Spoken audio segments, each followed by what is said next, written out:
Good evening, everybody. Welcome to the stream. People in the chat, can you hear me? Are we broadcasting through all right? Welcome. Good. Welcome. I'm glad to have you all here.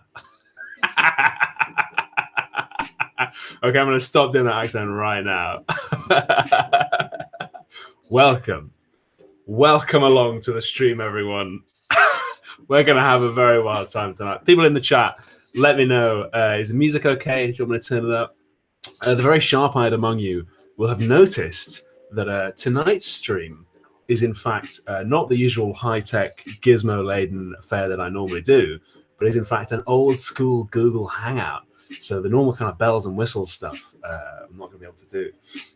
But we can still do the very, very lovely thing that we always like to do on the stream, which is light a candle. Here we go. Nice. There we go.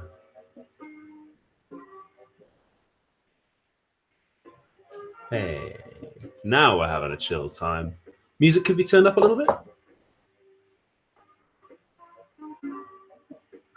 There we go.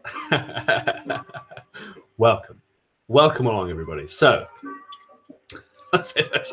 They're a little unnecessary. It's not that bright in here. So, for those of you who've seen already on Twitter, I'm joined this evening by an extremely special guest, an expert on parasocial relationships, and how appropriate that I'm bringing her onto this particular stream, where things get extremely parasocial at times. So please all behave yourselves for Shannon Strucci. Shannon, I think they can now hear you. Hello. Thank you for having me on. My pleasure. Welcome onto the stream. Shannon, you will notice as well, is also in costume tonight.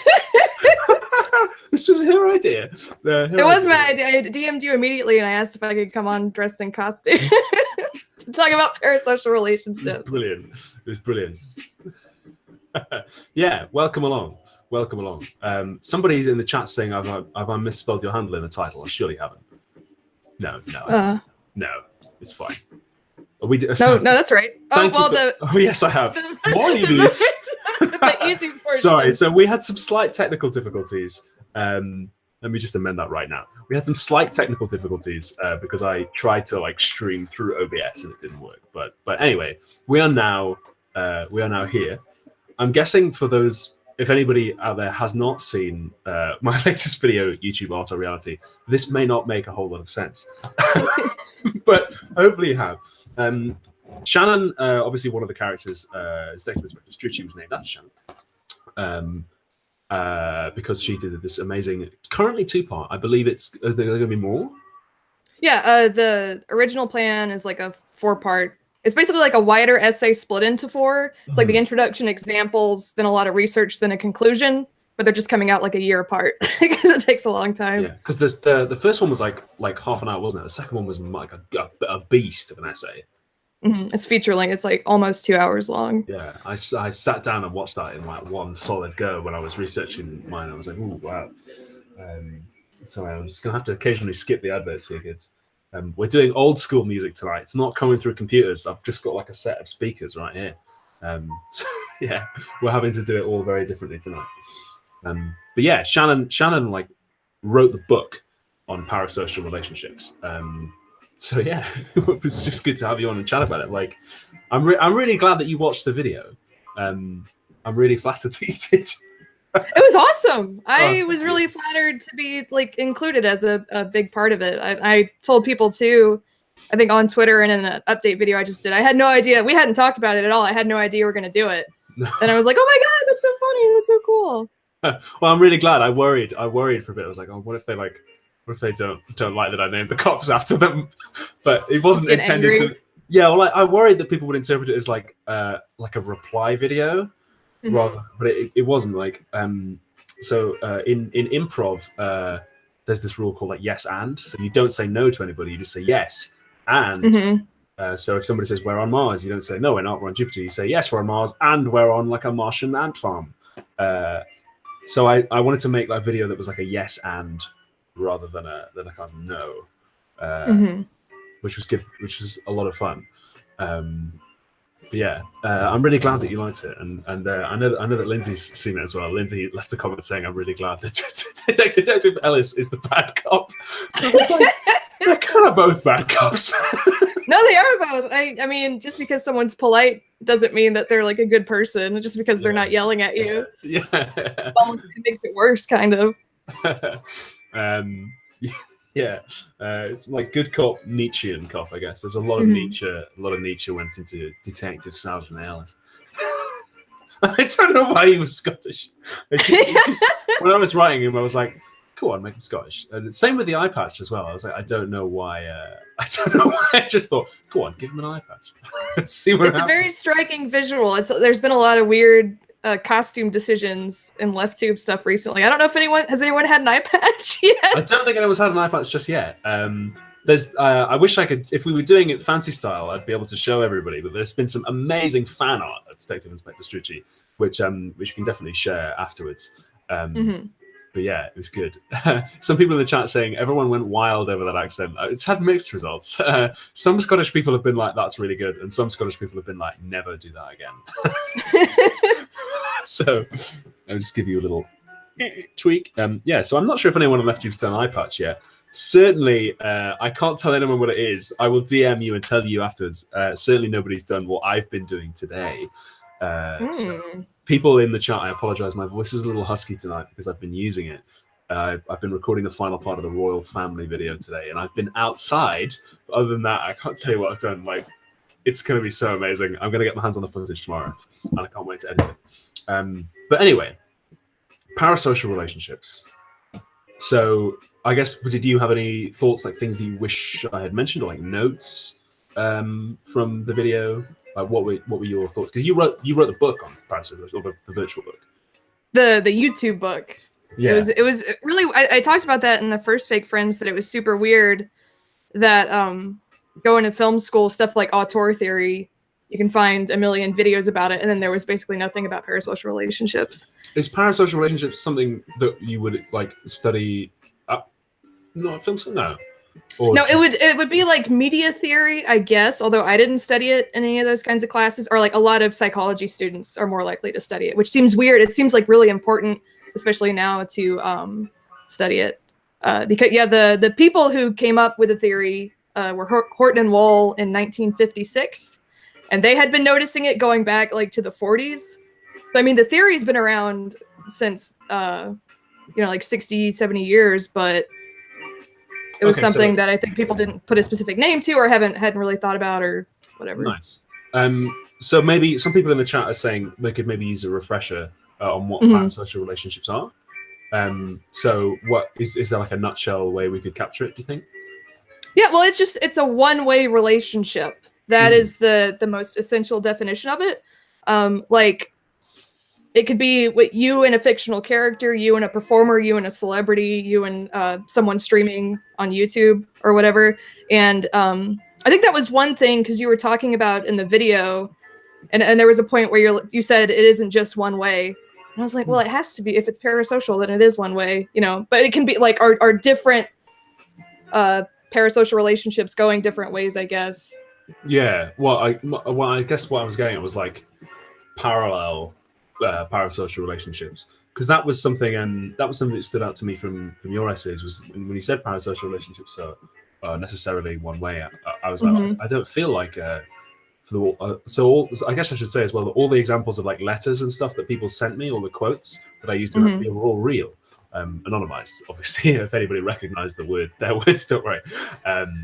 But yeah, so I felt a kind of, I don't know if parasocial relationship would be the right term for it, but I certainly felt like something of a connection to a lot of those and more. So yeah, that's why I wanted to like emphasize the other way as well. But is that technically a parasocial relationship then, or is I was saying, like, is that just a social relationship with some like technologically mediated? Yeah, just because, especially if you had sort of a back and forth and like an actual communication, because what makes something parasocial is there's no actual communication, like back and forth. There's no getting to know someone a little bit, or having finding out how they would actually respond to you, or how they would actually feel about something that you say. So even like, I guess that means like technically if someone replies to someone on Twitter, then it's not parasocial anymore, even though it mostly still is. Like if I replied to a fan, it's not like they know me as a person, but that does take it out of the, if you're using a very, very strict, rigid definition, especially if someone sends you a very personal letter and you talk back and forth a little bit, then that's obviously, just because they're a fan or because there's that like power imbalance or attention imbalance, it doesn't make it parasocial. I would say, but like, as you said, it's just like a technologically mediated communication. Like I don't know if I should do this, but I do search Twitter for the term parasocial to see like what people are talking about. I think that's how I initially found out that you were making the video. Oh, cool. And there are people who are like, my online friends are still my friends. Like, you're awful. And I'm like, I never said that. Just because you know someone through the internet, it's not real. People get so offended. Whoa. It's weird. Wow. Or some of the comments on the video were sort of to that effect as well. Not a lot. I mean, it got like a few hundred comments, but it's like, no, I'm not saying that just because your friends are on Twitter or whatever, they're not real friends. If you're communicating with them and they're your friend, it's obviously not parasocial. But I think people had a very strong emotional reaction, negative or positive, to the second episode, and it was just like, really? Why do you suppose that? Why do you think people place so much emphasis on parasocial relationships? I guess like nobody enjoys finding out that you never really know somebody, right? It's a horrible feeling when you think you know someone and then it turns out that you don't. Yeah. And that was, I think a lot of what fueled my perspective on parasocial relationships, because I think I'm a lot more cynical than most people who set out to do YouTube, or most people who try to use this kind of thing to have an emotional connection. Is when I was younger and just throughout different parts of my life, I did become friends with people I was a fan of, and it was not good. Oh. There were a couple of instances. There was actually, I've talked about this on Twitter a little bit. When I was like 15, 16, 17, I became really good friends with a man who was like 38, who worked on some TV shows I really liked. And you can kind of imagine where that went. And,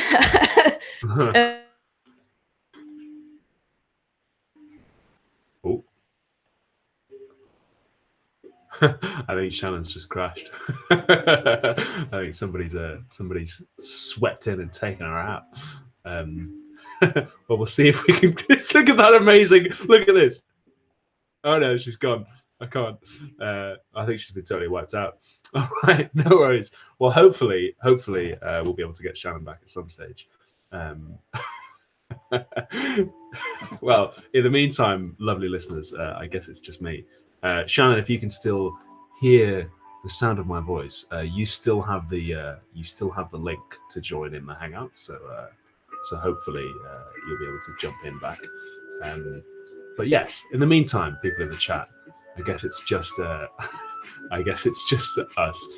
Hey, this would be a good opportunity to bring something up, which is that Amelia Jane, for being such a generous patron of the show, so turn this down slightly, for being such a generous patron of the show, got to ask me a question that I would answer on stream. How's that for a parasocial effect? And she actually asked if I would talk about my days as an army cadet. So appropriately enough, here's me revealing some personal information.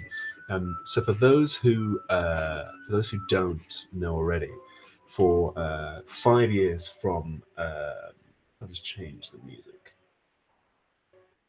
For 5 years, from 13 to 18, I was an army cadet, which is like, how do I explain it to people who don't have army cadets?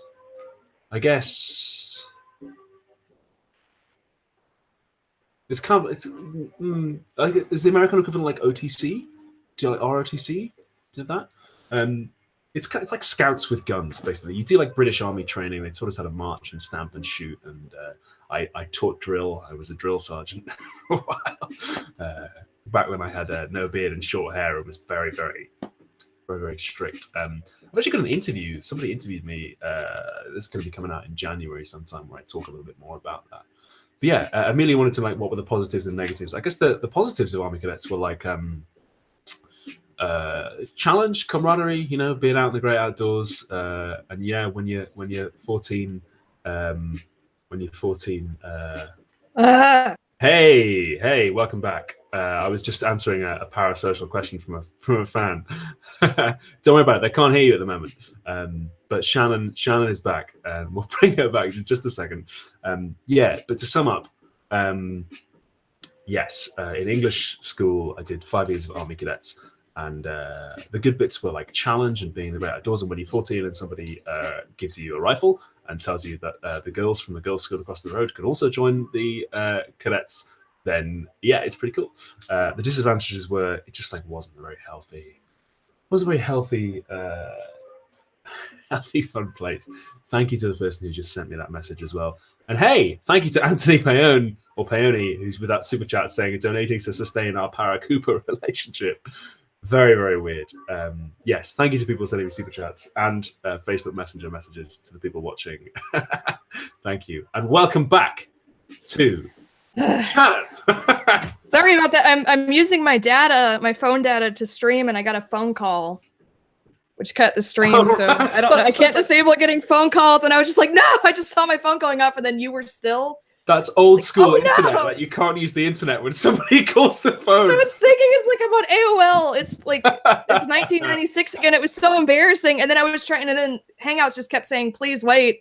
And I was like gonna go into the YouTube chat and be like, "I'm trying," because I immediately got it back on. But then it took us. So I'm sorry about that. That's hopefully no one else. Hey, no worries. That's the beauty of live theatre. The beauty of having a live guest. Some people in the chat might be too young to remember the days of somebody gives you a phone call and then the internet gets knocked out. To be honest, I'm too young to remember those days, but I remember my older brothers telling me about it. I remember it. Brilliant. Okay, what were we talking about again? Something about parasocial relationships. I was talking about someone I had known when I was younger, who I had been a fan of. Yes. Who ended up being creepy. We talked about becoming friends with people that you were previously fans of.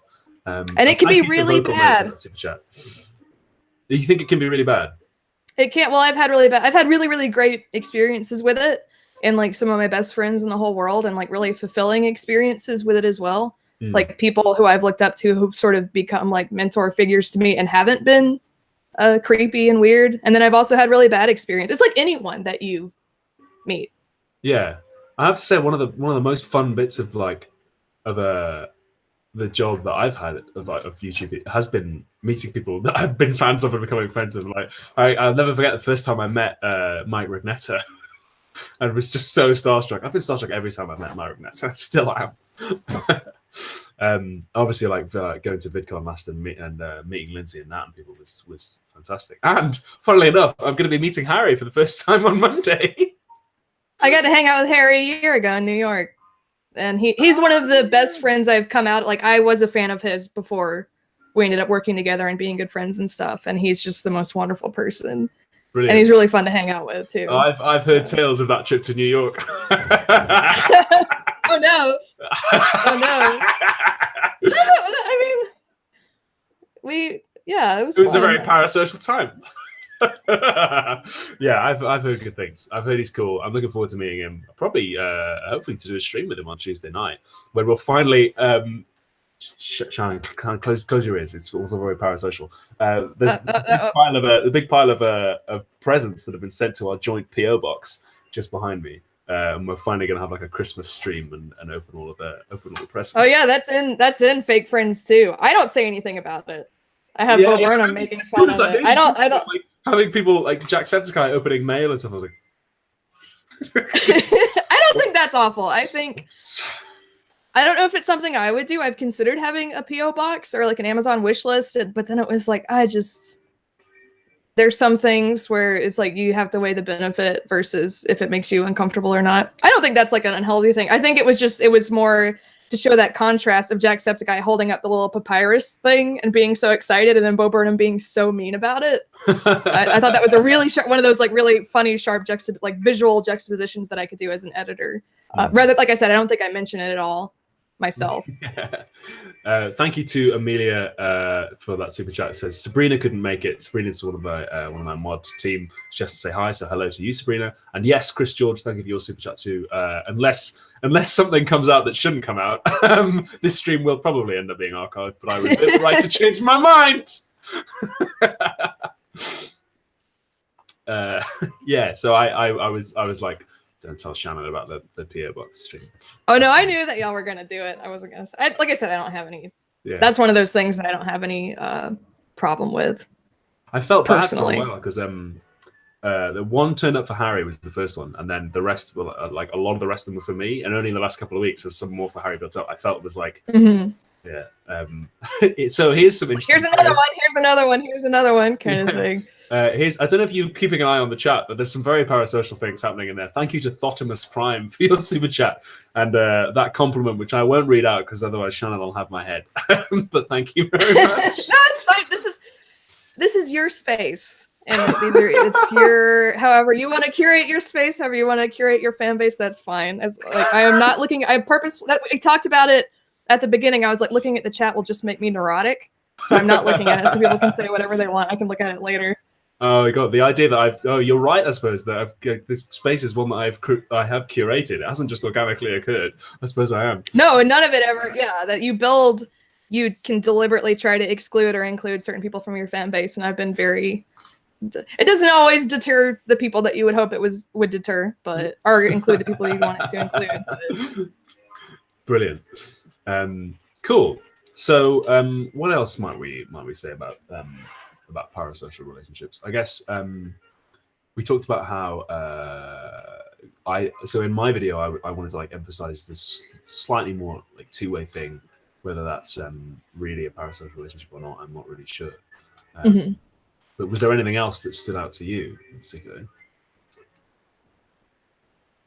I think it's really interesting to bring emotional labor into it. And I think we had talked a little bit about, like you mentioned, it's different if you're a woman. Oh, I think it is really different. For me, I think it's different from how it is for you, as far as what's like safe for you to do, or like what's safe for you to be vulnerable without being seen as like hysterical or without being seen. You know, it's a very different landscape. I think it's already in my personality to be kind of to have really strong boundaries, or to not talk about certain aspects of my life, or to not be super vulnerable in my videos. But I think the type of response I would get might be different, or what I would expect and stuff. So I'm glad that you talked about that. Yeah, in hindsight, that was one of my notes to self, for something that I wish I touched on a lot more. And that I was Detective Sergeant Ellis's big angry rant was one of the last things that I actually wrote, and that was because I was maybe only a few days away from filming, and I was like, this is only because like I have this particular thing with parasocial relationships because I'm a guy, and it's like it's just so different. And so I was like, how dare I say this? And so I wrote that in. I just put that in. You just got mad at yourself. Yeah, I did. I got angry at myself and was like, this is a load of crap. Yeah, and then I don't know.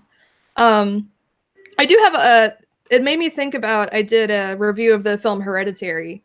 And when I was a lot younger, a lot of my relatives died, and I talked about that in the video. And I didn't like cry on microphone, but I did get a little bit emotional, and that was sincere. But it's also like, it's so weird to think about when I do hang out with people that I've been a fan of, what is in like, what matches their persona and their public face and what doesn't. And it varies a lot person to person. It can vary a whole lot. Yeah. I would say some people are like, Harry is exactly how you would think he is, but maybe like a little toned down from how he is in his like, he's not that person who's just like yelling and like slamming stuff. That would be really annoying if that was like a real person. But he is sort of like a smart aleck, or he's like fun to talk to. And then there are other people who it's like, oh, all of this is an act. Yeah. Or, oh, there's this whole aspect to your personality that I had no idea about. Or and I think I very finding out who's like, I know some people are like very, very different than they are on screen. That's always fun as well. It makes me wonder.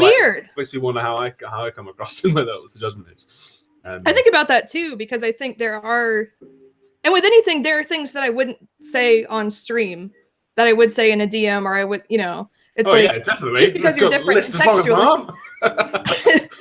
But it's very weird when you hang out with people and there are just entire aspects of their personality that are very easy to hide on their YouTube channel or whatever. Or people who might be a little bit meaner or harsher on YouTube who are just like the absolute sweetest person in the whole world. So it's like, even if they're not putting on a character, I think a lot of it is subconscious. I don't think it's dishonest, but I think people are really, it can be very different from what your expectations are from someone's content or whatever. And that's something also that because it does feel, and that's something we could talk about. It feels very hypocritical for me to say it's not realistic to feel like you're friends with someone you're a fan of. Like, you need to cultivate real friendships in your day-to-day life and have like real relationships and like get that emotional fulfillment from stuff when I'm friends with all these people. It's like, it always feels like really weird and hypocritical. It's like, well, I've done it. I've been friends with people that I've been a fan of for years, and it just sort of has worked out for me. But it can't win. What do you mean? It feels a little bit like saying, just go outside and sort yourself out. Is that what you mean? Or? Yeah, well, people definitely take it that way. Well, I think for me is what I'm saying. It's like, it's not realistic to think you are a friend with, or you can be a friend with all these people that I'm also a friend with. Here's them doing voiceover at the end of my video. That felt really weird to do that. Yeah. It's fair enough, And people responded very strongly and weirdly to that segment too. And I think a lot of people got really upset too at the go outside element. But it is really important, whether it's not literally go outside. It's like, you can go on Twitter, you can go on Discord, you can go into streams and make people, it's like having actual friendships who, like, people that you can rely on, and then you have a back and forth with and really know them and trust them. It's like, that's what I really wanted people to get, instead of like just watching streams and playing video games all the time, which is really fun and really cool. But like, as far as emotional fulfillment and like having people who can help you when you're down or who can encourage you and whatever, you can't really get that from parasocial relationships. And people took that as like me saying it's easy for everyone in the whole world to get friends, and you're an idiot loser if you can't do that. Some people got really mad at me. Yeah, I see the kind of the slight error there. By the way, thank you so much to Art Hunter for that incredibly generous super chat. I did see it, and welcome to the first live stream of mine you've seen. It's the first one of mine I've done with a guest, but yeah, thank you again for that. It's interesting you mentioned like having like friends who are also YouTubers, because it made me realize that like obviously I've got some like pretty close friends who do YouTube in like on a very similar vein to me, but I've also got some of my closest friends are also YouTubers, but who like do totally different stuff, and who like I don't watch everything they do. We just kind of check in every now and again. So somebody in the chat mentioned Birdkeeper Toby earlier on, who's a big Pokemon YouTuber, and yeah, Toby's like a really good mate of mine. We met in real life, and I'm just like, he's a very wise head, is Toby. He's got good advice. So we just became like good friends. It's always really, it's weird how like some people who you work like very close to, you become good friends with, and others who are kind of somewhere else, but like in a similar field, you become like really good friends with them. How else did people react to your massive full-length video? I got a whole lot of comments from people saying it made them cry and made them feel worthless as a human being. Really? Yeah, I got one. I don't even know, like, there was one I might DM you about that was very, very, I think I tweeted about that. It was very dark, that I don't know if I should bring up on the stream, that I was like, well, that feels weird to read that. Or just people, I mean, it's like you want to bring people down so that they can get to a better place and kind of realize what might be wrong in their life or how they're being exploited. And some people, I think, were just brought down, and that wasn't my intention. The part at the end where I have like Hbomb and a bunch of other people do voiceover, people reacted very, very strongly to that part. Like, someone called it Machiavellian. They were like, you deliberately did this to make me excited that I recognized all these voices, but then I feel bad and I want to be friends. And I was like, I thought it would be fun. You what? Wait, was it? Was that what you were trying to say? I thought it would be funny if I had people read off weird comments.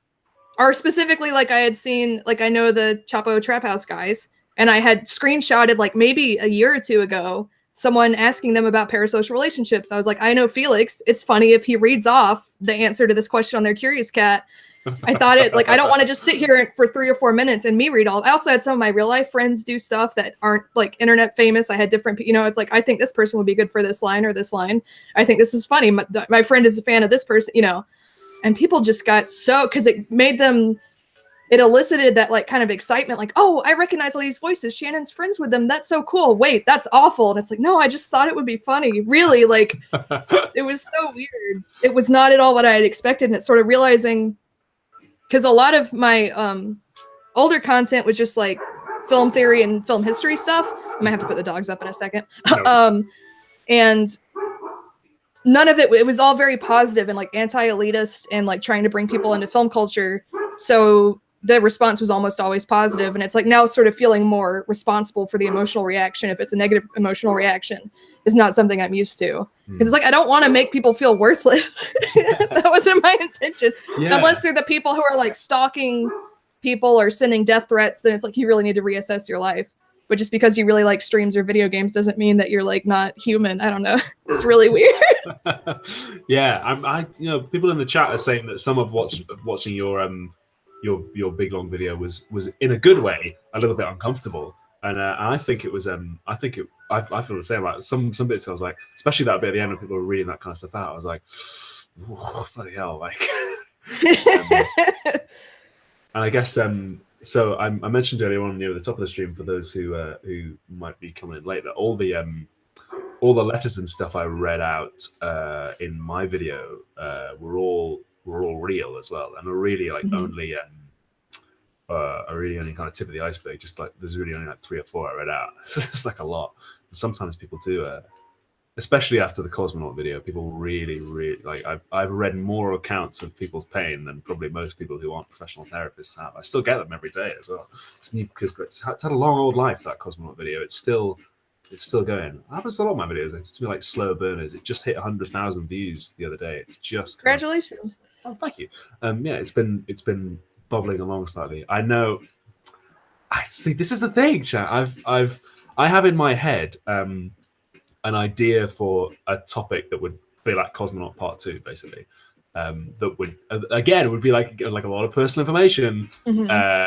So I don't know whether to make that video or not. I might be a little too close to it at the moment. Maybe after a while, but like. Then having seen your video, I was like, oh, maybe I shouldn't make that. Maybe I should just not talk about that. Well, I do talk, like I said in my Hereditary video, I talk about my dad dying in front of me when I was 14, which is like the most traumatic event of my life. Or I talk about, in my One Piece video, I get very vulnerable about like, I used to be really lonely. I was very, very alienated and like grieving, and this anime helped me and whatever. I don't think it's bad to be personal. I think it's bad when there's like no boundary and you feel like you have to give everything to an audience, like out of guilt or like some kind of like weird something like that, versus like, this is something I think is important to talk about. Because I've gotten those messages too, not as many, but like I was going through a bad time and your videos helped me, or like your passion for film, or are people telling me that fake friends made them reassess how they interact with media. That's why I keep, like, that is my main drive to keep doing YouTube, is feeling like I can have some kind of change or some kind of positive impact is like a huge deal to me too. I'm just like, my videos are just like known now for being like more cynical or more confrontational than I guess most people. Yeah, I guess, I don't know. I think if people, I wouldn't personally say that your videos were cynical. I'd say they're pretty direct, and they're unflinching, I'd say. Thank you. But not cynical, no. Also, I don't know if you've noticed, but because I'm so pink and purple over here, it's actually coming out of your computer screen. So you're getting like onto your face, like you're getting like honorary bread tube lighting. That's amazing. Yeah. I get my monitor's really bright. Yeah, because my lamp is like orange, and yeah, if I block out my lamp, it's even more like I'm purple there you go. now. Hey, that's brilliant. Amazing. Yeah, you've got that. You've got that LED lighting. Got that by lighting on my face. Without even trying. When I no matter what colors I use, someone in the chat says it's bi lighting. So I no longer know what is bi and what is like any kind of colored light. People are like, that's bisexual lighting. Like Newton was like splitting things, and they were going onto the wall. And people were like, that's bi. So I've no clue what. I'm not trying to do deliberate color code. It's just pink is very flattering on the skin. Well, thank you. I have a little extra. I didn't notice that until you pointed it out either. That's really funny. But yeah, so what you say about like feeling that you have to, I know what you mean about feeling like you have to share stuff with an audience. Like, so I I knew for the cosmonaut one. I don't know if you've seen it or not, and if you haven't, like, don't worry. It's pretty Oh fun. no, I saw it and it made me cry a whole lot. I was tweeting about it. I had a and I don't cry. I'm not an emotional person. I'm a very emotionally repressed person and not someone who is emotional anyway. And I just watched it and I was like, oh, okay. Then it got to the end and I was just like bawling, and it was very cathartic and very good. Oh, I'm glad. I liked it a whole lot. It's interesting. It's interesting looking back on it, you know, a few months later, and that's actually part of why I would like to make sort of Cosmonaut Part 2. But yeah, I know what you mean about feeling that you have to give something, because I knew I wanted to. People had been asking me for years to do a video about. I suppose we should give a little content warning before we dive into this. For anyone who hasn't seen the Cosmonaut video, it's about suicide and mental health. So if you have to check out of the stream, then feel absolutely free. But yeah, I knew for years people had been asking me to do a video about like suicide and like the ethics of it or whatever, and like the rationality of it. And I wanted to do that video, and I like even tried to write scripts about it, and then I was like, I don't think I can film this without putting something of myself into it, which was a scary leap. But I felt like it's going to be kind of. I felt it would be worse if I didn't. And then when I accepted that I needed to, I was like, this is kind of going to be something that no one's done on YouTube before, is like fuse the educational and the personal together. And definitely, if I do ever end up doing this part 2, that would be much the same again. But yeah, so I know what you mean about feeling like you have to. That's an interesting. In fact, something a weird coincidence. I was out to dinner the other night with a friend of mine who's a journalist, and he was saying, "What you got planned over Christmas?" And I was like, "I'm going to be editing like pretty solidly. I've got this royal family video out a week tonight." And then I've got one on. I'm doing a collab with Mexi about the housing crisis, and I was like, "That comes out 2 weeks after that." And he was just like, "So you're not going to have any time off?" And I was like, "No." And he was like, "Well, most people have a week off over Christmas." And I was like, "Oh yeah." Like, so who set you your release schedule? Why don't you just like take a week and then like just delay the housing crisis one by like a week or 2 weeks? And I was like, "Huh, I could do that." So yeah, maybe my housing crisis one might come out 3 weeks today. It might come out, a little bit after that. Maybe I'll take some bit of January off, especially because my brother's going to be having a baby soon, so I should probably. Oh yeah, that's important. Yeah, I should take a little bit of time off for that. I think.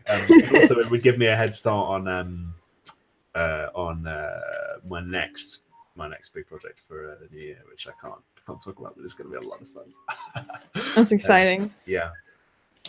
I know what you mean about feeling like you have to, and as soon as he said that, as soon as he was like, "Why don't you take a week off?" I was like, when was the last time I had a week off? Like, I don't know. I haven't missed my upload date in like.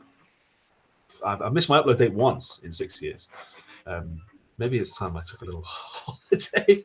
You should. It's like coincidentally, when I was putting out Fake Friends 2, the big topic with like big Let's Players and vloggers was burnout, and how, I don't think LeftTube kind of stuff is as bad, but the push to like just give more of yourself, give more content, don't take a break. Your fans might end up being vindictive, or they might be upset with you. It's like, well, you have like one life, and you want to keep your quality of life somewhere where it's sustainable and you don't end up hating it. It's like you should take a week off. Not like a month off or 2 months off or whatever, but there's always the fear of the algorithm, capital C, capital A algorithm. But then that's why we're on Patreon. It's supposed to be free from the digital shackles of the algorithm. So bollocks to the algorithm. I have been doing YouTube since February 2015. And I just got my first ever AdSense check for $100. And I've made $7 since then. So that's 4 years of my life. I get so few views on my videos, but now on Patreon, I make like 800 a video. Like if you compare... What do you mean you get so few views on your video? I guess like compared to like how much you need to be making for AdSense, but... I have like 21,000 subscribers, and my lifetime views are at like 400,000 or 500,000, which I'm happy with. I'm happy with the response, but if I was relying on ad revenue or views or anything like that, it's like I know that not everyone is going to want to watch a 2-hour depressing documentary. That's true. But I make it and stuff like that anyway. Brilliant. Oh my god! Yeah. Oh wow! I'm looking at it now. I'm like, I can't believe. Oh my word! If anyone in the chat has not watched it, like go and watch it. God, Jesus. I don't get views. I think my brain automatically filled in how many views that deserves.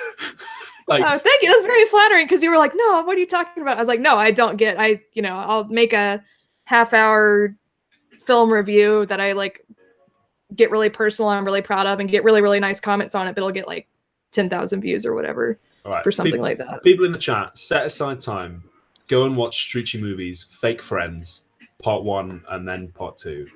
It's a wild ride. It's fantastically edited. It's bloody brilliant. Go check it out. Yeah. It was, and then like quite uncomfortable viewing points as well, as I said. Especially the Bo Burnham stuff. Bo Burnham always like makes me go, ooh, because he's good. He'll just say it.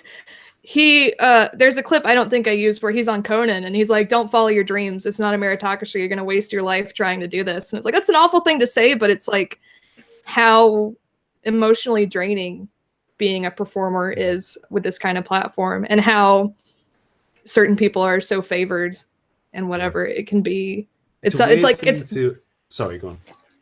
I was just saying, you have like, I don't want to discourage people from doing it, but I want people to know what they're getting into and how stressful it can be and how emotionally draining it can be, instead of like, it's all fun and you get all these fans who love you all the time and you never get death threats or anything like that, you know? Yes. I suppose like, in fact, I get a lot of people emailing me like, how do I start a channel? And then my number one thing is always like, don't go into it with stars in your eyes, which I feel weird saying, and this is why the Bo Burnham thing like makes me like, because he's also saying that whilst making money off saying it and doing it, which is like a whole other layer of like disavowal somehow. And he addresses it a little bit. It's got to be to be that successful. And to be, because I've also gotten some comments that were kind of annoying about like, I have a parasocial relationship with him, or I'm in love with him, or I want him to be my boyfriend or whatever, that kind of stuff, just because I included a lot of his work. And it's like, well, if anyone can give me someone around my age, like a millennial who grew up doing YouTube, doing the internet, who is also saying this is all terrible garbage, like this aspect of the exploitative aspect of it, the emotional aspect of it, then I would use that person too. But he's the only person I could find with that profile who is willing to be like, this is kind of scary and weird. Right. Yeah. Somebody in the chat has, apropos, just asked, Francesca Ruggeri just asked, Olly, have you ever gotten death threats? Yeah, I have, yeah. Not many, you know, but, well, I mean, relatively speaking, relative to creators who aren't like cis guys, but yeah, it happens. I still get like death threats and threats of violence and stuff, and other things that are similarly uncomfortable. It doesn't have to be a death threat to be like to just be like weird or upsetting, but yeah, it does happen occasionally. It's strange to think that it's become part of my job. Oh wow, that's weird that I've gotten used to it almost. I remember the first time it happened, and now I'm just like, that's really okay. It's a strange thing to become used to, I guess. In fact, usually when I make new friends in real life and I tell people that I'm a YouTuber, they're like, what's the kind of weird thing about it? And I'm like, there's a lot of Nazis. Like I speak to more Nazis than like probably most people do in their work. Like if you work at like, you know, Starbucks or you know, you kind of work in marketing or communications, probably don't talk to a lot of Nazis, but I see a lot. I see a lot of Nazis. Yeah, it's weird to get used to that as well. I got a comment. I did a video on how Hot Fuzz changed my life because it's what got me into movies and got me more into editing and whatever. Really? And so it's still one of my favorite movies. Yeah, it was a like, it wasn't super personal, but it was like a really sweet, like sentimental video I did. I think the first year or second year I did YouTube, and I got this like paragraph long comment from this person that was like, Shannon, I love you. I want to triumph at Sundance with you. I hope when we die, God puts us in the same heaven so we can talk about movies forever. Amazing content was the comment, and I was like, what? This is a video about Hot Fuzz, and you're talking about God putting us in the same heaven. I mean, that could be, you don't know. It's like Puzzle, that person could just be like just almost not taking a piss, but like not be serious about it, but you don't know. Well, he was French.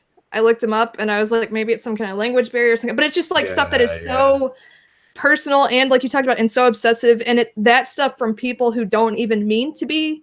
He wasn't trying to like make me uncomfortable, I don't think. And then you get people who are deliberately trying to make you uncomfortable, or people who just want to debate you and take up all of your time and emotional energy. And then you get actual like death or rape threats or this kind of stuff. I'll just share, and I feel bad sometimes telling my friends or family about it because it's like a burden because they worry about my safety and like my emotional health. And I don't get it as bad as other people either, especially my friends who are trans who do videos, and that's just like such an aspect of the comment section, regardless of what they're doing. Yeah, just like. But I do get some weird stuff. Yeah. Yeah. I do. I have a hell of a lot easier, and that was something that really struck me when I was writing the video. As I said, that's why I wrote that big angry rant for Detective Sergeant Ellis. On a somewhat related note, but the flip side of the coin, Amelia Jane is asking with another super chat. How do I feel? And so does Ash M asks, how do I feel about people being thirsty? Or how did Amelia put it? I know you said you don't mind being a leftist YouTube daddy, but does it ever get uncomfortable? Because none of us want that. Honestly, like I don't mind. It really is the fan nature of the fan interactions for me has changed a lot over the last 6 months. It's become very, very different. And that the kind of the thirst element is like relatively recent, but I don't mind it especially, and again that's almost certainly because I'm a guy, and so like people taking strong like sexual interest in me. There's also I'm a guy who's like 6'1" and like relatively physically strong, so like there's never. It's very, very rare in my life that I feel like not physically safe. It has happened, but not through YouTube. So that the risk of like actual consequences to me, like it's not a thing. So I don't really no, I don't mind at all being a leftist daddy. It's strange, but yeah. Elijah Schultz, thank you for that super chat, says, are there any topics you wish there were more videos about on YouTube? Yes. One in particular, the topic that I would, if I were to do Cosmonaut Part 2, that would be about something that I have not really seen anyone discuss publicly in any media in a very constructive way. I've seen it done a couple of times in bad ways, but yeah, obviously I can't name what that is without giving the game away. But yeah, there are a few things that I would really want to do. But yeah, the thirst thing is interesting, and you've come to the right place to witness it, Shannon. That's why I'm not looking at the chat. I don't have it open. Chat is surprisingly well behaved tonight. Thank you, chat. Is it because you have a guest? Maybe. I thought the leather jacket would bring it out.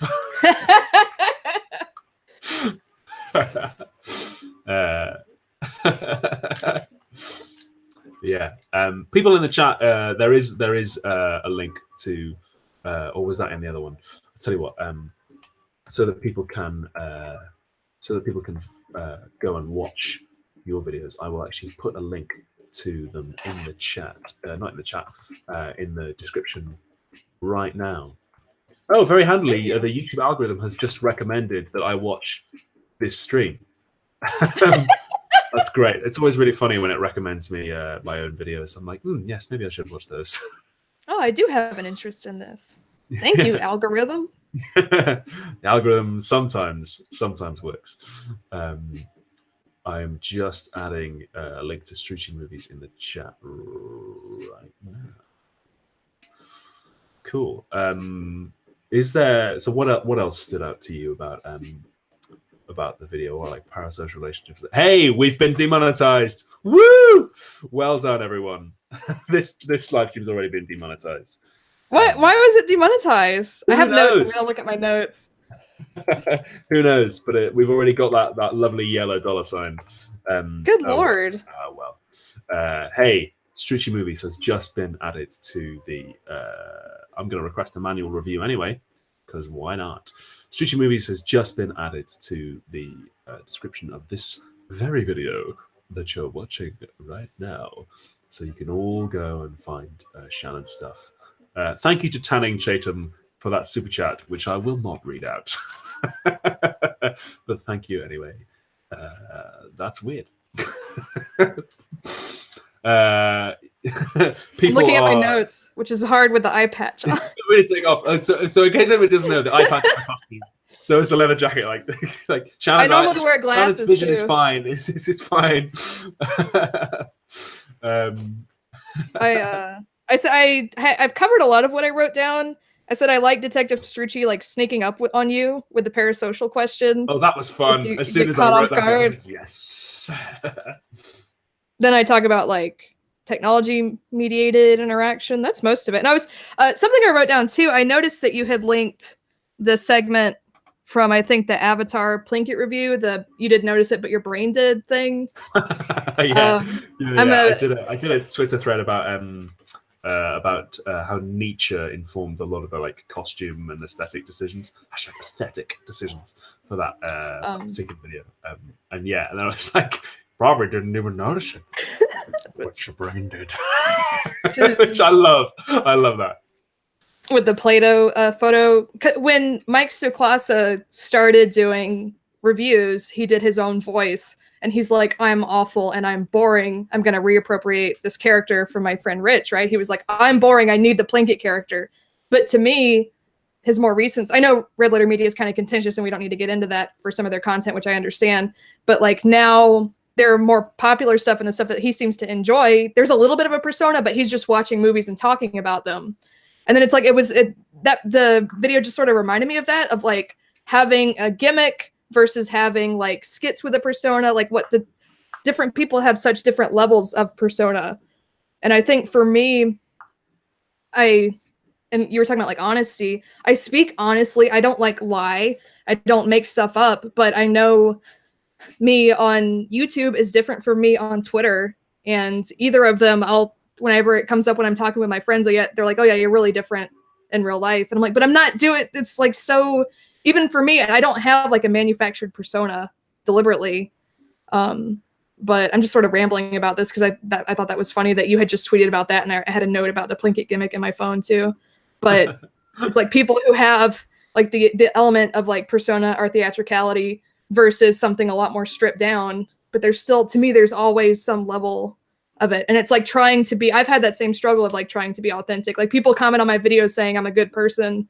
It's like, you don't know, I could be the worst person in the world. No idea. I could be a mean person. Just like be rude to old women, to like harm small animals. Like you have no idea. Like I could kick puppies. I could be an untrustworthy person. I could be a mean-spirited person. I could be, if someone tells me a secret, I could tell everybody. I might have pens. You could steal pens from the bank. I could have a whole. You could be one of those people who talks in a quiet coach of trains. I could just be, I could be someone who talks on my phone while I'm checking out at the grocery store. I could be like, you don't know. And that's what I was talking about too. When you hang out with someone in person, like I could be a fan of someone for 10 years. Then I go to a restaurant with them and they're rude to the waitstaff. And it's like, oh my God. Red flag. Yeah, that kind of thing. Like I said, I'm just kind of rambling, but this is all the stuff that had been going through my mind watching your video. It's like, I feel like on the Hereditary video, people call me brave for talk. I actually had a really nice conversation with someone on a forum where he had done a Hereditary review and he left out all the stuff, his own trauma that he kind of wanted to talk about. And he's like, you made me regret not talking about it. But I'm like, that was a really hard video for me to make and it was very painful, but I'm like, is it brave for me to do that? Don't call me brave. You're going to like feed my ego. All I do is make YouTube videos. It's so weird. It's like I got a lot of that with the Cosmonaut one as well. And I was like, I don't really know how to react to this. Like, I think that one was definitely like braver than what I did, but it's like, it's so weird to, in any instance, I just sit here in this very chair in my pajamas or whatever at 3 a.m. trying to make myself laugh with YouTube clips or like putting clips in my videos. And it's like people have such a reaction to it. And I don't think I have like bad imposter syndrome and I'm really confident in the work I put out. But it's like when you get really intense praise like that, it's like, that feels really good, but I don't know if I deserve that or I don't know how to handle. Yeah, I'd never even thought to like rate my YouTube videos on like a scale of courage at all, really. Like it's weird. It was very odd. Now I am going to take the eye patch off now. Yeah, it was very slipping. Odd when people said that about the Cosmonaut one. I was just like, it's kind of weird. Yeah, we'll see if I ever make part 2 what people's reaction to that is. We did have a super chat earlier on from Thotimus Prime who wanted to know whether Red Letter Media was reactionary. I don't think it's a good time to be getting into that, and I probably couldn't give you a cut and dry answer anyway. I don't know if that's something you want to get into on stream. No. I'll just say I'm a really big fan of theirs, but I absolutely understand why people don't like them. Mm-hmm. That's where they were probably them and Tony Joe were the biggest influences on me, and have been throughout my entire career. Yeah, it's funny. But that's a not lot of people say that they've been influenced by Red Letter Media as well. I know Nat has said in interviews and so on that she has been, especially in terms of like using a character to like embody a voice, like using something like Mr. Blinker. Yeah, cool. I think that's just one that's just better to not talk about. Yeah. But it's interesting you were saying about like you don't know somebody through their content. I found that to be true. It's also like it's even, and people can be very different as well. People can be different like in private than they are in public too. Like I've been like quite close to people who are very, very different when it's just one-on-one than it is like in a group. That's true. Where like I've had friends who they've gotten better about it over the years, who are just like the most wonderful person, like the thoughtful person. Then you get in a certain environment and they're just very like attention seeking, and they'll do dumb stuff for attention. They're goofy. Yeah. Rude to the wait staff, talking in the quiet carriage of trains, like all the major sins. Well, they're still nice people. They're just like more annoying when you're with a big group where they're trying to get like approval and attention versus like you're good the way that you are and you don't have to do all this weird stuff to. This isn't necessarily anyone that I've known through the internet, but just like friends I've had over the years that are just like, you don't need, it is like a persona in real life. Like I have a friend who I love hanging out with who used to really like he would never take anything seriously, and he would always like pretend that he didn't understand stuff when he did and just mess with people all the time. It's like, that's fine, but it's like you can just be yourself and people will still like you. Well, I think a lot of it is a defense mechanism, and yeah, definitely. And this is kind of what I was saying towards the end of the video as well. That like, if YouTube videos are performances, but only in the sense of not in the sense of like inauthentic, not in my view, like an inauthentic performance. It doesn't have to be, but rather like people perform all the time. It's like copies without an original, and all the world's a stage. I got a funny comment from someone who didn't, because the quote is all the world's a stage and all the men and women merely players, from As You Like It. And I got one comment from somebody who thought that I wrote that. It's just like, that's really good, but what about like with men and women, like maybe non-binary people as well? And I was like, yes, definitely like non-binary representation. But I didn't write that line. That you need to go talk to Shakespeare. Should have take it up with Bill. I was doing some more Shakespeare today. So yelling Shakespeare outside. It's good fun for the royal family video. Yeah, it's good. Somebody in the chat's like, wait, did you not write that? No, I did not write that line. That one line is a quote from As You Like It. What were we talking about? People being different in real life. That was it. I think it's too, if someone cultivates a persona of them being like such a good person and like a gentle person, and then how they actually are is like abusive or manipulative, and it's like a deliberate thing to abuse the power or whatever. I think that's obviously pretty awful, but then there's like the whole spectrum of what people have to gain from what they emphasize in themselves, and then where you draw the line as to it being dishonest or not. Like I talk about on Twitter, coming from like a working class background and struggling with money and stuff, and it's like, what if I was lying about that, and whatever I get at, or like what if our other aspects of or if I was exaggerating it. Sometimes I feel bad. It's like I feel because I talk about that a lot, and I talk about that perspective. It's like, am I really that poor? Can I really like claim this kind of identity with this? It's like, yeah, I can. I don't know if I'll have insurance next year. I think it's okay, but but I think, and that's also like meeting people who it's like, oh, this was sort of, I know this is not what you told me in private. This is kind of an exaggeration. So I think I'm a harsher critic of it than you are, but I'm also not an actor in the way that you are outside of. Yeah. So one of the things that really stood out to me about Lindsay's video was where she had that discussion of emotional labor, which was really good. So for those of you who maybe in the chat don't know, my video on YouTube, Art or Reality, was really inspired not only by Shannon's work, but also by the work of Lindsay Ellis, after whom Detective Sergeant Ellis was named, who did a fantastic video on authenticity, in which she also interviewed Hank Green.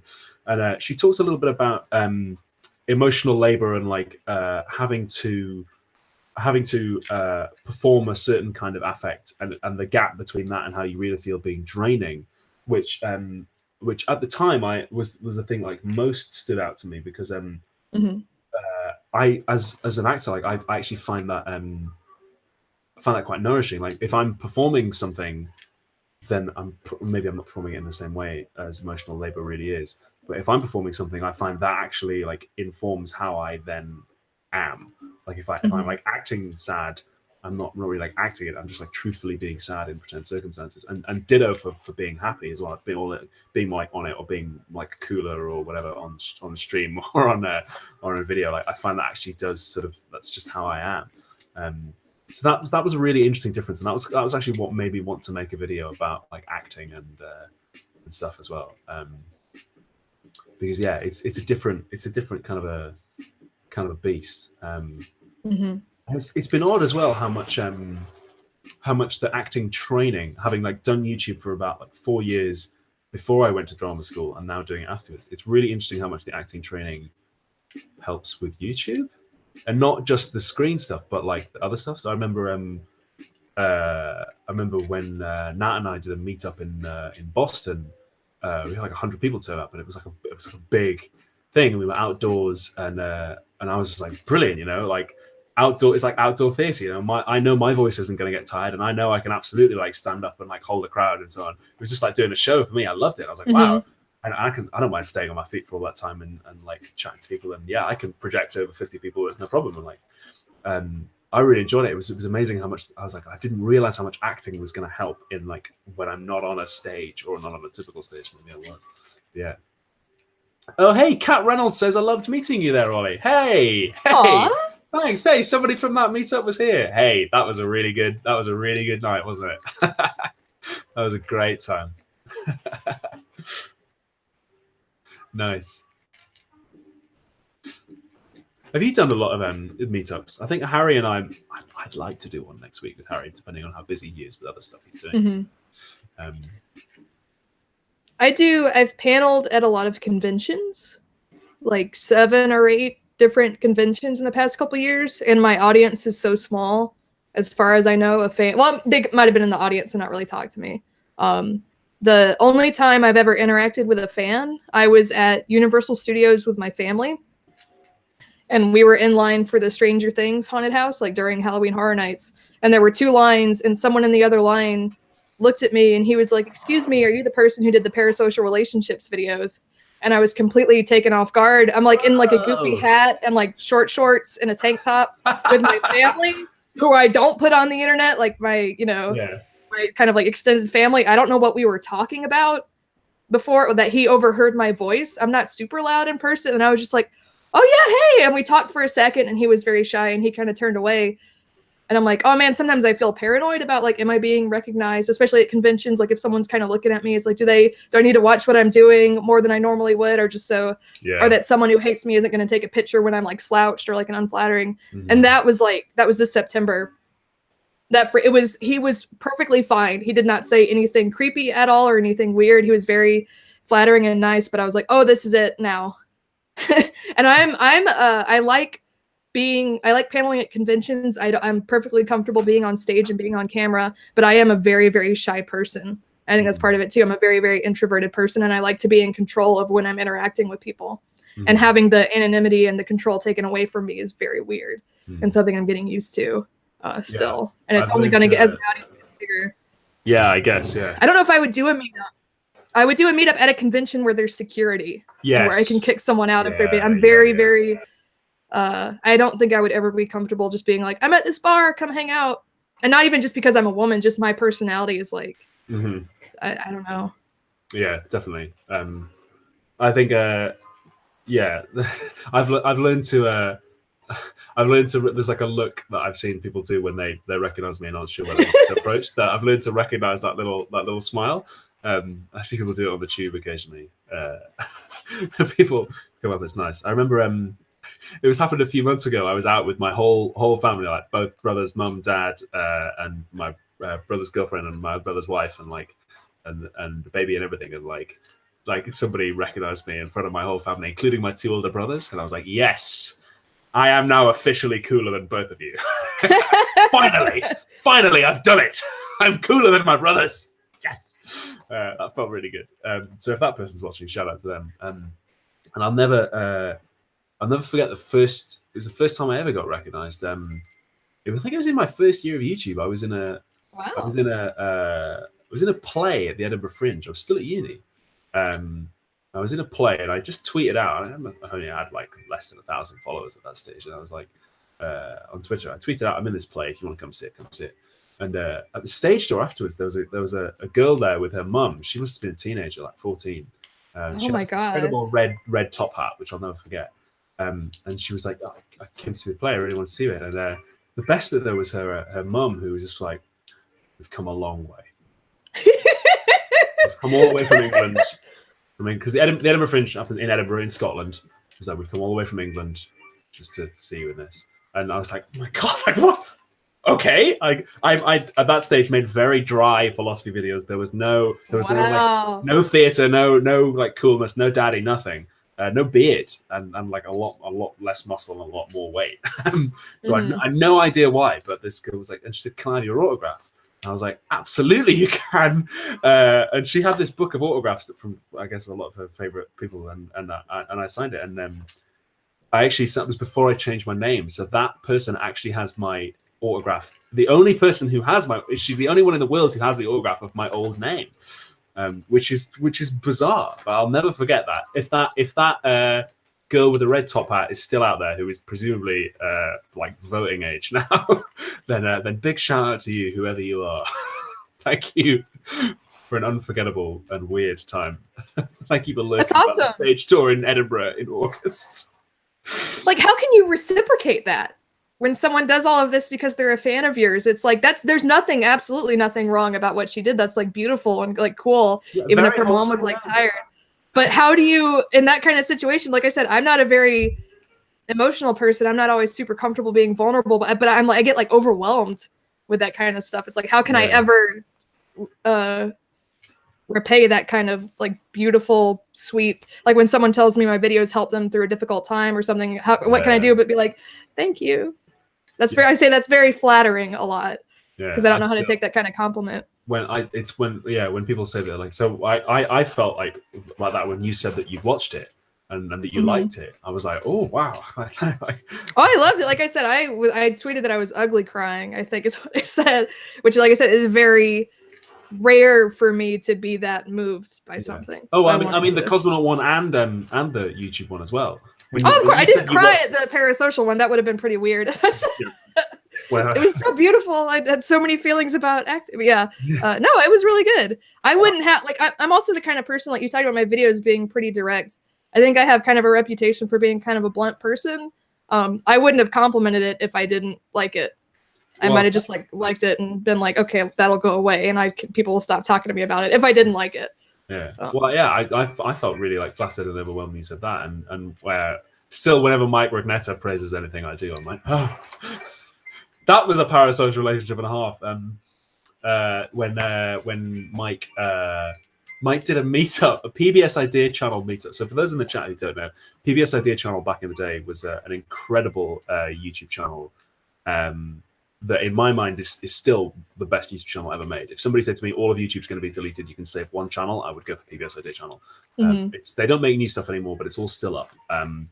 Yeah, it was fantastic. And Mike said, we are going to have a meetup in London. And I got the train from Scotland to London all the way, because I really wanted to meet Mike and say how much he'd inspired my channel. If you go back and watch my very first videos, and I don't advise you do because they're terrible, but you'll see that they're very inspired by Idea Channel. And I was the only one who turned up. It was just me.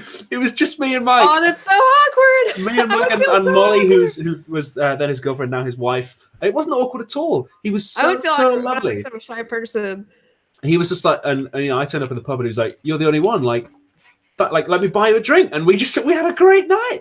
And this always happens when I hang out with Mike. He's really like this. He's always like, "Yeah, there's some like really exclusive party going on the other side of town. Like, I'll get you in. Like, do you want to come?" And I was like, "All right, hell yeah." So then I met like Jazza John and Liam Dryden, and like, yeah, it was suddenly like Mike he's the nicest guy in the world. Will just open the door. He's wonderful, and yeah, it was like a wonderful little moment. Somebody, Scalendra Man in the chat says you should do a meetup again. I'd like to do one next week in London with Harry if he's game. If he's because I know he's got other stuff to do while he's in London. But if he's game, then I'd like to do one. Yeah, I think we can think of a good couple of spots in London where we could do one. Yeah, I had mentioned Tony Joe, and he was one of my earliest supporters, and he helped me a whole lot. And I remember he did. He was part of some survey that was published of like the best video essays of that year, like 2016 or something. And he had like a list, and then at the bottom he had something like, these are really good, but they're biased because they're by my friends. And he put one of my videos there. Hey. And I was like so emotionally affected because I think, to me, Tony Joe is like the best video essayist who's ever done it, and like just how slick his videos are and how like approachable and how he just, to me, changed everything for the better, even though a lot of people rip him off. And he has been nothing but like so nice and so supportive. And I remember one time he like sent me a rough of one of his videos to look over, and I was like, "Whoa!" It sent me up, and I like completely lost my. Isn't it? Isn't that? Yeah, I love moments like that when creators who I like really look up to, like, can I get your eyes on this? I was like. It happened to me recently. I won't name the creator, but somebody whose content I absolutely adore was like, before I publish this, can I do you want to like look it over with me and like help me edit it? And I actually helped them edit it. And I was like, oh, I can't believe I'm getting to edit the video from this channel. I like, can't believe it. Like, I was like, I get to see it, like, have a hand. So now I went back, and when it came out, I watched it, and I was like, there's just little moments. I'm like. And to feel so, and that's something I'll probably talk about in the 4th episode that I do not know how to handle, is like when I become genuine friends with someone who's much more famous than I am, much better known. Like, there are times I won't ever mention it. Like, I didn't talk about being friends with Tony publicly a lot because I never want anyone to feel like I'm using them for social capital, ever. I'm extremely self-conscious about that. I won't take selfies with people and post them when I hang out. There are people who I'm friends with and have hung out in real life that I will never talk about, just because I know what it feels like. I've had people try to use me in that way, or use me like it's like really public that I'm friends with the Chapo guys. Yeah. And there have been a couple of people who didn't really have a lot to do with me until they found that out, and then they were trying to be my best friend in the world, very, very, very transparently. Yeah. Because I knew these people, and it made me so mad. It's just like I never want to make anyone feel that way, and to where I get really neurotic about it. And I'm also like, it's almost like I'm trying to hide the friendship, but I'm not trying to hide the friendship. I'm happy that I'm friends with these people. But when it's that kind of very, very strange distribution, and I used to, I don't chat with him as much anymore. I used to talk to Tony a lot, and he was never weird about anything, but there was always an element of like, oh man, it's Tony and he's so good. Like, I don't want to say anything stupid, but he was like the most casual person in the world. That, like, with Harry, I never feel that because I think we're around the same age, and I wasn't a fan of his for super long before we became friends. And he also, I know he likes my videos a lot, so it never feels weird. But there are some people who I've hung out with in person, or like I've been to their house, that I still feel weird about, and I don't know how to get over that or how to. It's so strange. It's always a shame when people try and like use you to get close to people. I've had that happen. People have been like, "Oh, have you got like so and so's personal email?" I'm like, I'm not giving out personal email. Oh, it makes me so mad. Hey, speaking of becoming friends with people and knowing them, we've got a few left tube celebrities in the chat. Garrett is here tonight. Hello, Garrett. Welcome to you. And so is Scutch, my boy, my son, Scutch Draws. Scutch. Can I tell them, Scutch? Can I tell them what you're working on? Scutch is working on some incredible art for a video of mine that's going to be coming out in the new year. He's done it. He's done the work, and it's absolutely phenomenal. So welcome along, my boy, Scutch. I think we might have a couple of super chats as well. We got one from HK, thank you, who says, does the sense of responsibility increase every day, or is it invisible now? It waxes and wanes, HK. Sometimes I feel very responsible, and sometimes I'm like, bollocks to it, I'm just going to do a shit post like I did on Twitter the other day, and that absolutely blew up, and my Twitter has just been mad for like the last 72 hours. I was tired and in a weird mood, so I tweeted a tweet, which I'm sure you'll be able to find, which absolutely blew up, and that was very, very fun. And Amelia says, Amelia, by the way, Shannon says that the chat is no longer that thirsty. We're now talking about sex cults and masturbating against fascism. So there you go. That's just a little. They're free to if they need. If you know, like I said, I'm not looking. Whatever makes them comfortable. For people in the chat asking for Scutch, Scutch is an absolute legend, an artist of incredible caliber who does fantastic art, not only digitally but also physically as well. Scutch, I still have that little drawing you gave me. It's down here in a little file, and that's absolutely wonderful. Who I actually met at VidCon. There's the Parasocial link. I followed Scutch's work for a while and enjoyed it, and then we finally got to meet. Yeah, we finally met at VidCon. We had one very heavy night on espresso martinis. I think it was pretty rough, and then he found me queuing in Starbucks the next day, but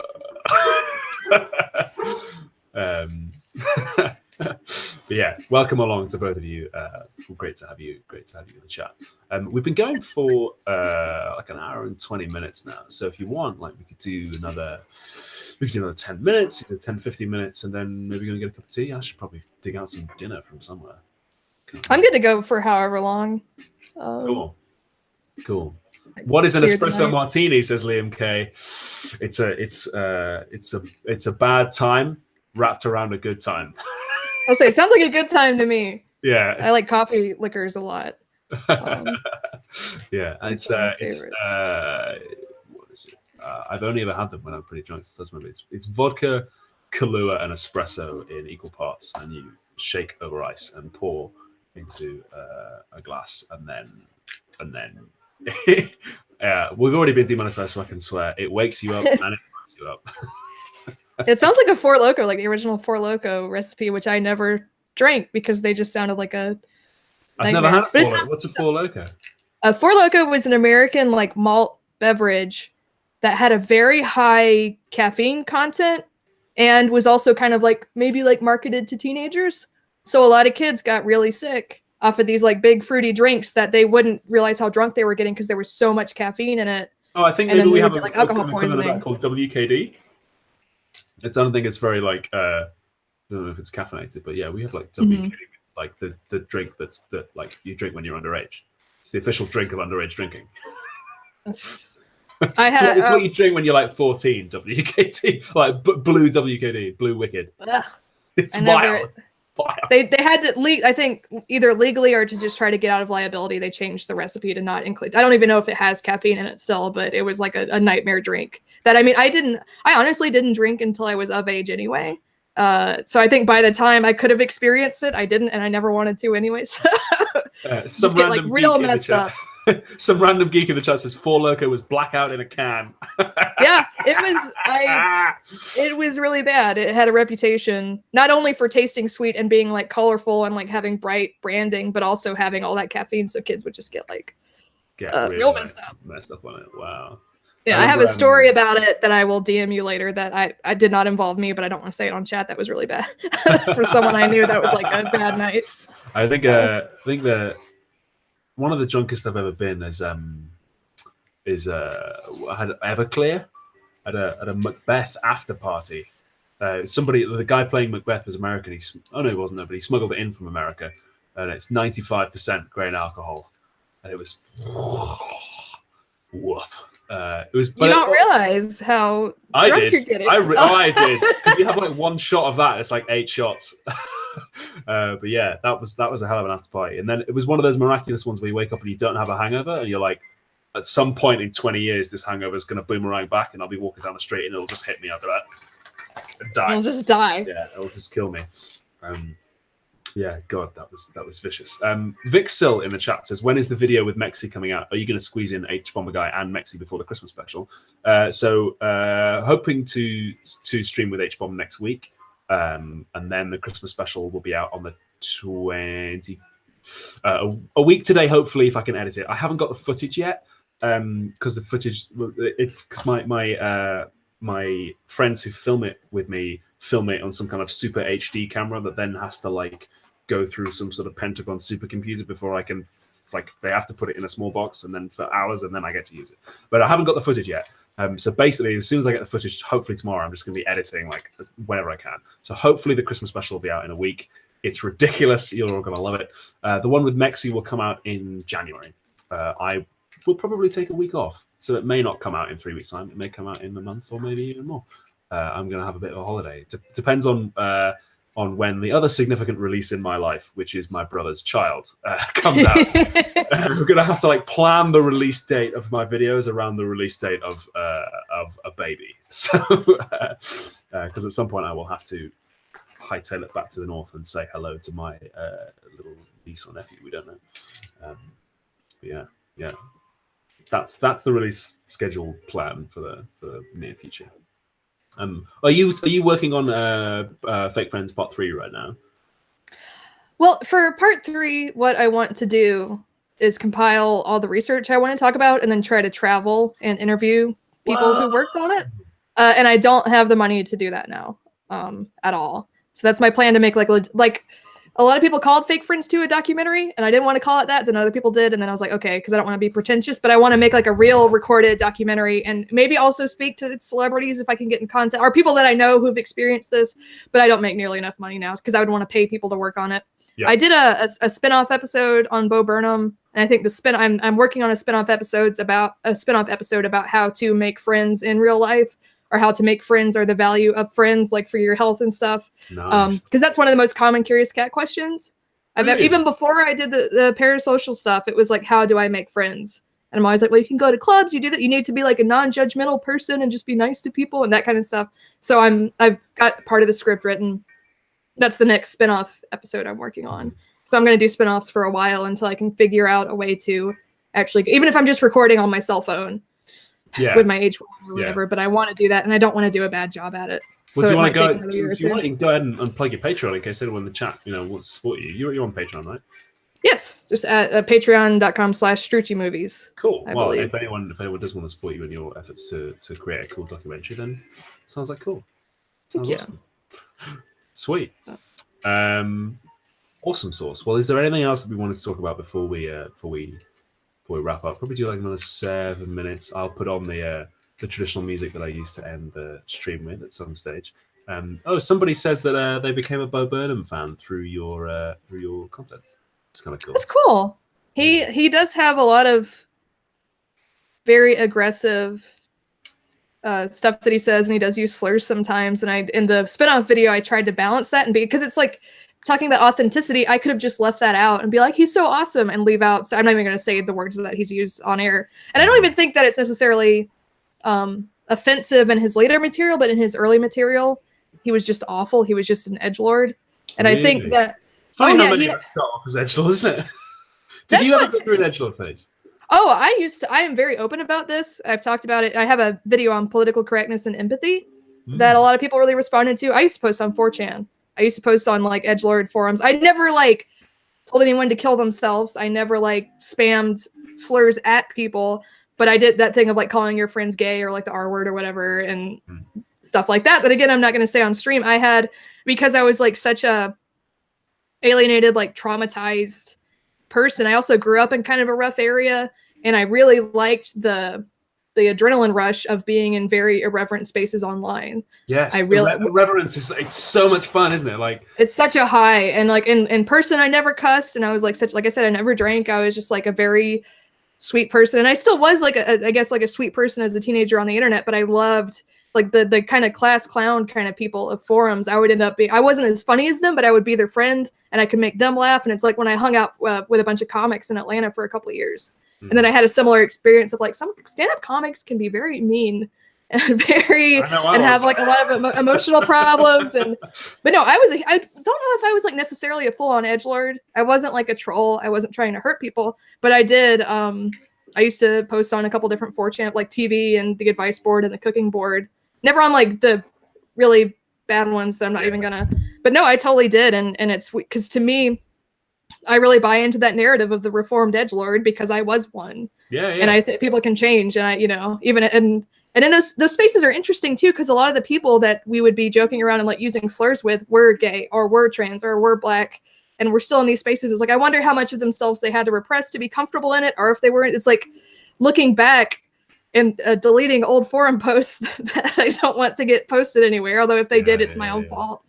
But I really, with that video especially, it was wanting to be honest and wanting to talk about offensive humor. And also, like, if someone found anything I posted 10 years ago, it's like, well, I already said that I did that. I'm not hiding it at all. If someone doesn't want to watch my content because of how I used to be, that's their prerogative. I'm not like that. Yeah. But yeah, I know I was one of those 10 years ago. So. Yeah, I think there's quite a few people on LeftTube who went through a bit of an edgelord phase, haven't they? I know I did as well. I was never on like a 4chan or anything, but I had my own vices. I did stand up as well. I did stand up for 4 years. Some of it's still on YouTube as well. I know some people in the chat have seen it. I never did stand up. I just hung out with a bunch of comics and made videos. Yeah, I got into stand up for all the wrong reasons. It was bad. It was a bad time. It made me very, very miserable. We've got a couple of super chats coming in from Ian Campos, who says, I don't know what to say, just wanted to send my support. Keep up the great work. Thank you very much, Ian. And one from Mukau, who says, thank you for treating your audiences like they're intelligent and capable enough to engage with tough content. Well, thank you for being intelligent and capable enough to engage with the content that we make, Mukau. I mean, that's all on you. That's all on you for just being cool. People in the chat are asking, who's won this debate? Who's destroyed who? With I initially tweeted logic. Out. That was my original tweet when you said yes to debating. I was like, I'm going to destroy philosophy too, with logic and reason. No, I don't. I'm just hunting down Zoe Blade's music for the final bit of the stream. But yeah, I don't kind of do debate streams with this. This has been like really funny. The first guest I've ever had on stream, which is really. I'm flattered. Nice. Yeah. I invited myself. Wait, so, I was going to say you're the first guest I've had on stream, but that's an absolute lie. I've done like 3 or 4 streams with Nat. That's a total. Sorry, it's a total. First one I've had in the new flat, at least. Since I started doing the. Yeah, people in the chat are quite rightly pointing out. They're like, whoa! What about all of those streams? You're lying to me about. Sorry. I honestly slipped my mind. How could it? That's disgraceful of me. And of course, that I'm forgetting the forbidden stream as well, which we don't talk about. Yeah, I'm trying to find Zoe's album, Hello Calm. That's what we like to end on, isn't it? Does the chat have any final questions or anything they want us to talk about? Mainly just about how could I possibly forget other people I streamed with. I swear I've done a couple others as well. But is it going to charge me if I play this, or is it going to be okay? Let me see if I can find it. Zoe Blade, Walking in the Rain, is the in the rain. Walking in the rain. That's how we like to end the streams. Oh dear, my phone's messed up. Zoe Blade, Walking in the Rain. Okay. And also, I've got messages from my fun camera people saying that the footage is ready. Oh no, people that's exciting. Yes, I'm going to need some kind of direct connection to download it though, because it's like some sort of enormous file. Yeah, the main question the chat has is is what is the forbidden stream? But no, you can't know it's forbidden. Yeah, okay. As soon as if my internet can handle, yes, here we go. Hey, there we are. No, it's going to buffer, but never mind. We're all just going to have to learn to deal with it. I've covered the floor in matches by accident. But yeah. Well, thank you everyone in the chat for coming out. It's been a wonderful, wonderful evening to have you all here. Thank you very much to the chat for all of your wonderful questions and super chats, and indeed thirst. Modulated thirst. Thank you for all of your parasocial interactions this evening. The music is here. There it is. People are asking if I can do a Scottish accent one more time. Thanks for an interesting chat. I thought I'd missed it. Thanks for having us. StrucciMovies, go and subscribe. Go on and subscribe with it. And watch Fran to her Patreon, watch Fake Friends, part 1 and 2. They're brilliant. And I suppose that what remains to be said is the biggest thank you of all, which is to you, Shannon. Thank you so much for coming on and making this really, really fun. Thank you for having me on. I had a great time. I'm so excited I get to dress up with an eye patch on stream and talk about stuff I love to talk about. Yeah, I'm really glad to be able to wear this as well because it's cold in my flat and this has kept me warm. It's like warm here. I'm in like basketball shorts, like a nice tie and a. I think I can take this off now as well. Oh, shout out to the people watching in Edinburgh as well. That's good of you to tune in, despite me absolutely butchering your accent. Whoa, there it is. Oh, that feels good. That's so heavy. I'll take this coat badge off as well. Oh no, that's going to get caught on my headphones. Never mind. Yeah, thank you very much to everyone for coming along, and to Shannon for being here. There'll probably be, I'm hoping that there'll be another stream next week with an Hbomb guy, the #1 ferret boy, critic and soy enthusiast. Yeah, oh boy! It will not be Forbidden Stream Part 2. There will not be a Forbidden Stream Part 2. Well, I'm not planning it anyway. But yeah. So, that's all that needs to be said. Thank you for joining us. Thank you once more to you, Shannon. And good night, everyone.